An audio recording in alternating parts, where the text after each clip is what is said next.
ألف لام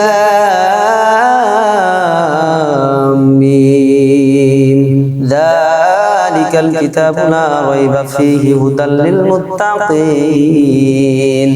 الذين يؤمنون بالغيب ويقيمون الصلاة ومما رزقناهم ينفقون والذين يؤمنون بما أنزل إليك وما أنزل من قبلك وبالآخرة هم يوقنون أولئك